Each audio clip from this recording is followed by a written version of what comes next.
অচেনা একটা জায়গায় বিয়ের দাওয়াত খেতে গেছিলাম। সেই বিয়ে বাড়ির দাওয়াত খাওয়ার পর ঠিক বিকেল বেলা যখন 3টে বাজে, তখন একটা মেয়েকে দেখতে পেলাম রিক্সায় করে যাচ্ছে। মেয়েটা অনেক সুন্দর। তো ফাইজলামো করতে করতে একটা ফ্রেন্ড সহ মেয়েটার পিছু নেওয়া শুরু করলাম। বিয়ে বাড়িতে খাওয়া দাওয়া তো শেষ, বিয়ে তো একদম সেই রাত 9টার সময় যাব, ঠিক আছে। এই সময়টা কি করি, অচেনা জায়গা চিনিও না, চলো না মেয়েটার পিছু নেওয়া যাক। মেয়েটা তো সুন্দর, প্রপোজ করে দেখবো যদি অ্যাকসেপ্ট করে। তো যাই হোক, তারপরে মেয়েটা রিক্সায় করে যাচ্ছে। আমি আর আমার ওই বন্ধুটা আর একটা রিক্সা নিলাম, নিয়ে রিক্সাওয়ালাকে বললাম ওই রিক্সাটাকে ফলো করো। তারপরে যাওয়া শুরু করলাম। প্রায় কিছু দূর যাওয়ার পর মেয়েটা নেমে পড়লো রিক্সা থেকে। হ্যাঁ, তারপরে আমরাও রিক্সা থেকে নামলাম। এরপরে মেয়েটার পিছু নিতেই আসি। মেয়েটা বারবার পিছন ফিরে তাকাচ্ছে, ভয়ে ভয়ে আগাচ্ছে, ঠিক আছে। মানে কি বলবো, কখনো কোনো মেয়েদেরকে ইফটিজিং করি নাই, বাট এই মেয়েটাকে ভালো লাগছে জন্য পিছু নিচ্ছি। আল্লাহই জানে ওই মেয়েটা হয়তো বা ভয় পাচ্ছে। আমি আর আমার ফ্রেন্ড আগাচ্ছিলাম, মেয়েটার সামনে প্রায় 5-6টা ছেলে দাঁড়ায় আছে, ঠিক আছে। তারপর আমার ফ্রেন্ড বললো, দোস্ত দেখ সামনে কতগুলা ছেলে, যদি আমাদেরকে ধরে না তাহলে অবস্থা খারাপ করে দিবে। আমি গেলাম, এই কথা বলে ওই পিছন পাশে দৌড় শুরু করছে, ঠিক আছে। এরপরে আমি বললাম যে আরে দাঁড়া দাঁড়া, আমারে ছাইরা তুই যাচ্ছিস কই? তো দেখলাম আমার ফ্রেন্ড কোনো কথাই শুনলো না, ও রাস্তার মানে আড়ালে চলে গেল, ঠিক আছে। আর আমি পিছনেই ছিলাম, আর ছেলেগুলো আগায় আসতেছিল। তারপরে কি করব না করব কোনো কিছু উপায় পাচ্ছিলাম না। এরপর আমি আবার হাঁটা শুরু করলাম মেয়েটার পিছন পিছন। তো ভাগ্য ভালো যে ছেলেগুলো আমাকে কিছুই বলেনি, কোনো কিছুই জিজ্ঞেস করেনি। তারপরে ছেলেগুলো চলে গেল। তারপর পিছনে ফিরে দেখলাম আমার বন্ধুটাও আর নাই। যাই হোক, নাই তা নাই, আমি তো রাস্তাটা চিনলাম, রিক্সা নিয়ে আবার চলে যাব। তো মেয়েটার পিছন পিছন আবার হাঁটা শুরু করলাম। হ্যাঁ, কিছু দূর যাওয়ার পর মেয়েটা দাঁড়িয়ে পড়লো। দাঁড়ার পর আবার পিছনে ব্যাগ দিল, ব্যাগ দিয়ে আমাকে বললো আপনার সমস্যা কি, প্রায় অনেকক্ষণ থেকে আমাকে ফলো করতেছেন। এরপর আমি বললাম কোনো সমস্যা নেই, আপনাকে দেখছি ভালো লাগছে, ভাবলাম যে আপনার সাথে কথা বলবো সেই জন্য। তারপরে মেয়েটা আর কোনো কথাই বললো না, আবার হাঁটা শুরু করলো। আমিও পিছন পিছন হাঁটা শুরু করলাম। দেখি যতক্ষণ না ভালো করে কথা বলো তোমার পিছনই ছাড়বো না, মানে এইরকম ছিল বিষয়টা, ঠিক আছে।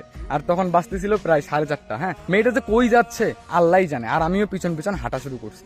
কিছু দূর যাওয়ার পর একটা লোক একটা বাসা থেকে বেরিয়ে আসলো, মানে বাসাটা 3তলা ফ্ল্যাট। হ্যাঁ, বেরিয়ে আসলো। বেরিয়ে আসার পর বললো যে কিরে মা এতক্ষণ লাগে আসতে। আর আমিও মেয়েটার ঠিক মানে কাছাকাছি ছিলাম। তখন সঙ্গে সঙ্গে মেয়েটার বাবা বলল ছেলেটাকে। তখন মেয়েটা আমার দিক তাকিয়ে কোনো কিছু বললো না, না বলে শুধু বললো যে বাবা আমার একটা ফ্রেন্ড আজকে নতুন জয়েন করছে, সো আমি আর কি নিয়ে আসলাম আমাদের বাসায়, মানে একটু পড়াশোনা নিয়ে আর কি কথাবার্তা বলতাম। তখন তার বাবা বললো ও আচ্ছা বাবা, ঠিক আছে ঠিক আছে, আসো, সমস্যা নাই, তুমি নতুন জয়েন হয়েছো। আমি কোনো কিছু না বুঝে বললাম যে হ্যাঁ। এরপরে মেয়েটা বললো যে আসো। তারপরে আমি আমি জাস্ট মনে মনে অবাক।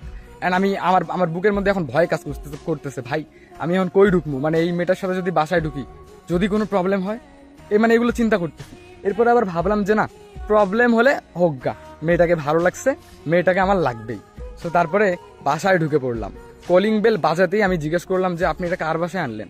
তখন বলল নিচে যাকে দেখলেন উনি আমার বাবা, আর এটা হচ্ছে আমাদের বাসা, 3তলা ফ্ল্যাটটাই পুরোটাই আমাদের। আমি বললাম যে ও আচ্ছা, কিন্তু আপনি আমাকে এইভাবে পরিচয় দিয়ে নিয়ে আসলেন কেন? আমি তো আপনার সাথে জাস্ট একটু কথা বলতে চেয়েছিলাম। তখন সে বলল চুপচাপ থাকুন। এরপরে একটা আন্টি এসে দরজা খুললো, সালাম দিলাম। আন্টিকে বললো যে আম্মু আমার ফ্রেন্ড হয়, মানে এই কথা বললো ওর মাকে, ঠিক আছে।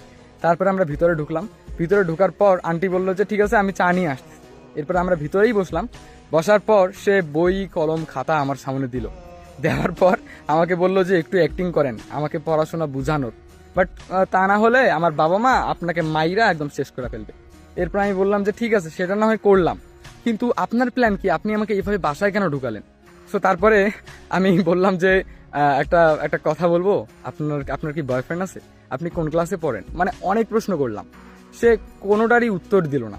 উত্তর না দিয়ে আমাকে বলল আপনি যে আমার পিছু পিছু নিলেন, মানে আমি যে সারা রাস্তায় ভয় পেলাম যে হয়তো কোনো ছিনতাইকারী, আপনাকে মনে করছিলাম আপনি কোনো হয়তো চোর বা ডাকাত, আমাকে হয়তো বা মানে ছিনতাই করে নিয়ে যেতে আসছেন। আমি বললাম আরে না না না, আপনাকে আমার আসলে প্রথম দেখাতেই অনেক ভালো লাগছে। আমার বাসা কিন্তু এখানে না, আমার বাসা অনেক দূরে, আর আমি এখানে মানে বিয়ে বাড়িতে দাওয়াত খেতে আসছি। তখন সে বললো আচ্ছা। এরপর আমি বললাম যে